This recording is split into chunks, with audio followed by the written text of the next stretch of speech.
দশম গ্রেডের দাবিতে সোনাতলায় মানববন্ধন করেছেন সোনাতলা উপজেলার সরকারি প্রাথমিক বিদ্যালয়ের সহকারী শিক্ষকবৃন্দ।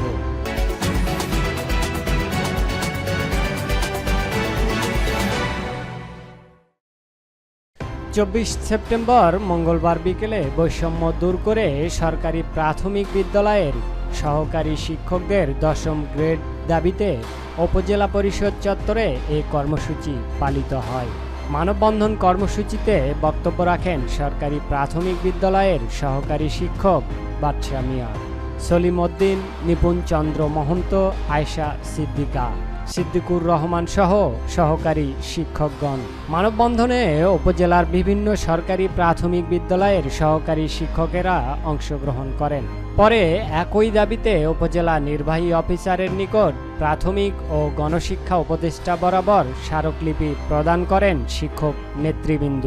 কর্মসূচির সাথে সংহতি প্রকাশ করেন সরকারি প্রাথমিক বিদ্যালয়ের প্রধান শিক্ষকগণ। সিমন আহমেদ বাদল, স্টাফ রিপোর্টার, বগুড়া বার্তা।